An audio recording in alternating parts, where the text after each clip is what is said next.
Back to our top story now. The U.S. Deputy Attorney General Todd Blanch says he wants to meet in person with Ghislaine Maxwell. She is in federal prison for aiding Jeffrey Epstein, and the House Oversight Committee has just voted to subpoena Maxwell, compelling her to appear for a deposition. Joining us now is the former Deputy Assistant Attorney General John Yoo. John, good to be with you. President Trump was asked about this a moment ago when he was with the president of the Philippines in the Oval Office. This is what he said about Todd Blanch going to talk to Ghislaine Maxwell. Listen here. Yeah, I don't know about it, but I think it's something that sounds appropriate to do. I didn't know that they were going to do it. I don't really follow that too much. It's sort of a witch hunt, just a continuation of the witch hunt. What do you think of the whole idea? Because certainly you would think, as close as she was to Jeffrey Epstein, that she holds the keys to the kingdom. John, good to be with you. This is a remarkable step. The Deputy Attorney General does not go around meeting with federal inmates or even meeting with people who might turn state's evidence in ongoing cases. So this is a sign of how serious the Trump administration thinks this is, how worried they are that trust in the administration is eroding, is that they got to call out the really big guns to get involved, like the Deputy Attorney General. On the other hand, you have to ask, how much does Ghislaine Maxwell know anymore? If she had all this information, the time she would have used it was when she was trying to reach some kind of plea bargain with the government to avoid the very jail time she's in now. However, if there's anybody who might still be at the center of a conspiracy, who might have knowledge of all the people who went to Epstein's island, anybody who might have been blackmailed by Epstein, it would still be Maxwell. She's the only one, I think, who's left. Yeah, I mean, again, she was literally attached to him at the hip. You would think that she would know just about everything that he was doing. Now, in terms of her cooperating with the Deputy Attorney General, Todd Blanch, do you think she would just say, oh, sure, let's talk? Or would she say, what are you going to give me in exchange for me talking? Of course not, John. She is going to press for the best deal she can get.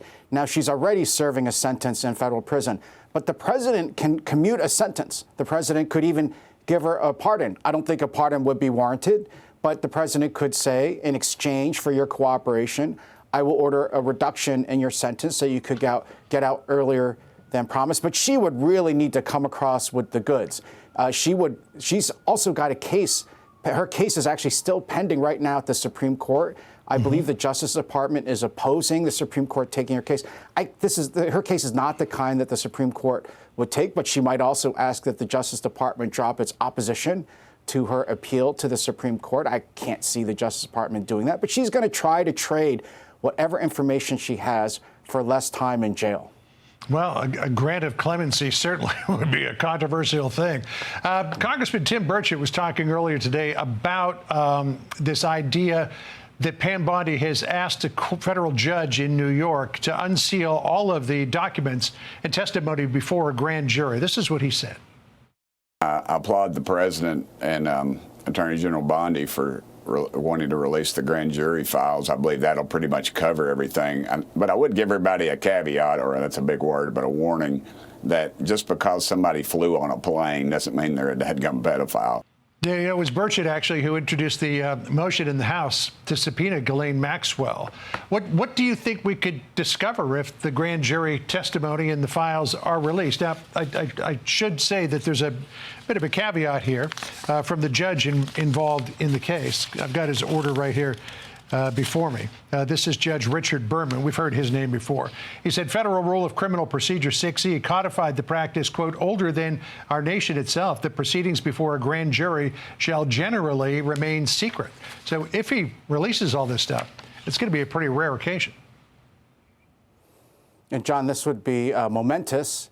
It would also be, I think, unlikely to happen in full.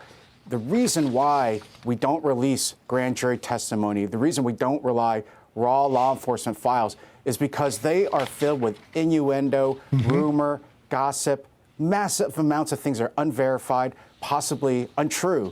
And so when the government speaks, it usually only speaks in the four corners of the indictment, the documents it produces in court.